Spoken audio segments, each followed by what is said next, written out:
Olá, meu nome é Rodrigo Antônio Dendena e o título desse trabalho é Análise de um artigo.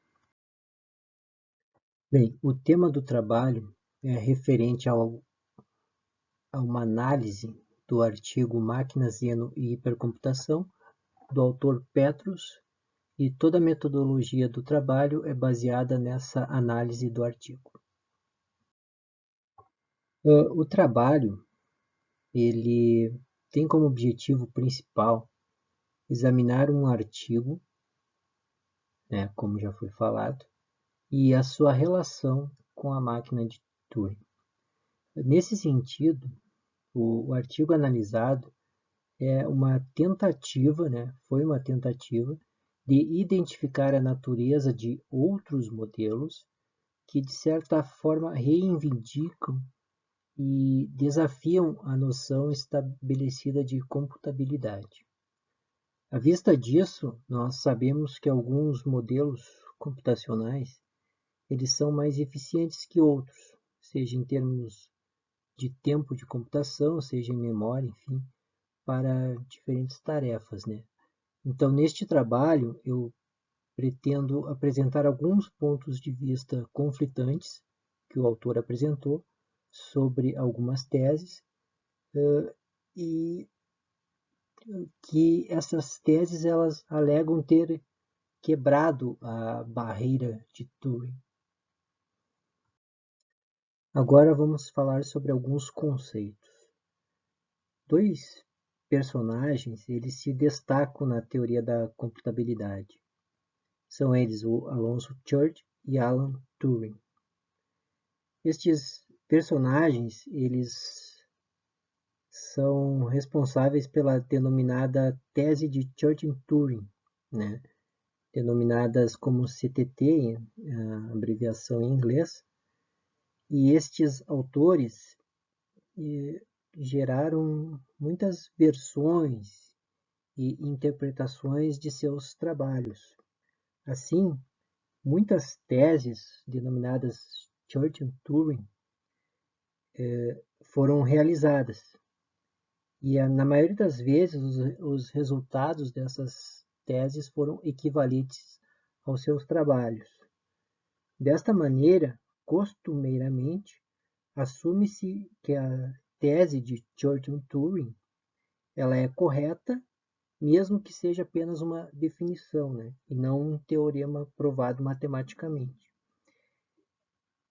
Entre os diversos modelos propostos, o artigo analisado ele apresenta um modelo chamado de máquinas de Zeno, né? Ou máquinas de Turing com aceleração do relógio. Estas máquinas Zeno são um modelo computacional hipotético relacionado, né, às máquinas de Turing, que são capazes de realizar cálculos envolvendo um número infinito contável de etapas algorítmicas. O artigo traz também a conceituação de outros modelos não convencionais, né, como a computação quântica e a computação natural. Por fim, conforme a definição de máquina de Turing, nós podemos dizer que é um mecanismo relativamente simples que formaliza a ideia de uma pessoa, né, que realiza cálculos lembrando os computadores atuais. Partindo dessa situação, o Turing ele criou um modelo, né, constituído basicamente de três bases, né? Uma fita, uma unidade de controle e um programa, por assim dizer. A primeira, a fita, né, é usada como um dispositivo de entrada, de saída e de memória, né? A segunda base do seu trabalho é a unidade de controle, que faz a leitura e a gravação da fita. E a terceira parte é o que determina o estado da máquina, né, que é o programa. Ele realiza muitas funções, entre outras.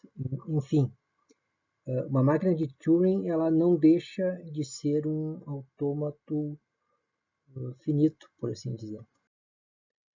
Vamos passar aos resultados e discussões apresentados no artigo.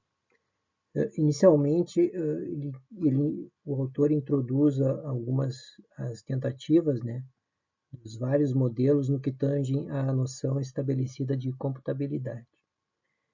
Então, na sequência, os conceitos apresenta alguns conceitos da computação, né, onde ele expôs a tese de Church-Turing, e seguido da apresentação do modelo da máquina de Zeno. Né? E aí ele explica que existe na teoria da computabilidade um problema da parada, né? O denominado problema da parada. Isto é, que quando um programa terminará de ser executado ou se ele continuará a ser executado para sempre. E conforme o autor, Petrus, a teoria da máquina de Zeno ela não supera esta questão em comparação com a máquina de Turing. Quanto à computação quântica, né, dita por muitos como a mais poderosa do que a computação clássica, o autor ele diz que isso é uma falácia, né? Pois o clássico da tese de Church-Turing ele não impõe nenhuma restrição ao tempo necessário para simular os cálculos. Ou seja, então, na melhor das hipóteses, a computação quântica ela seria possivelmente mais rápida, isso conforme o autor. Bem, na última comparação dele, referente à computação natural, ele apresenta como vantagem desta o baixo custo do armazenamento de dados e a facilidade de reproduzi-los. Porém, o principal problema da computação natural é com relação a ser autônoma, ou seja, para o autor, esta computação natural não é possível realizar um número grande de etapas sem a intervenção de um ser humano. E ele também afirma que é improvável que um computador biomolecular ou natural seja concebido. Passamos às considerações finais.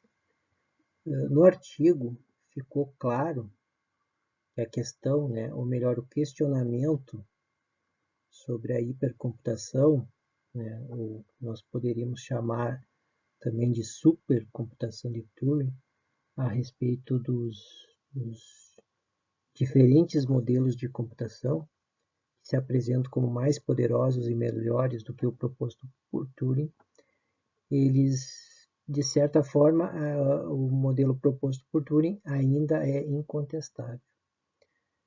De acordo com o autor também, quando essas teses hipercomputacionais são criadas, deve-se ter um certo cuidado, né? Pois muitas delas tendem a forçar as definições de computabilidade através de noções não matemáticas, né? Ou seja, e ele diz que o conceito estabelecido por Turing é, na verdade, uma noção muito intuitiva e simples. E o autor ele não encontrou nenhuma razão que o convencesse para uma redefinição imediata do que queremos dizer por computabilidade. Bem, era isso. Muito obrigado, espero que tenham gostado.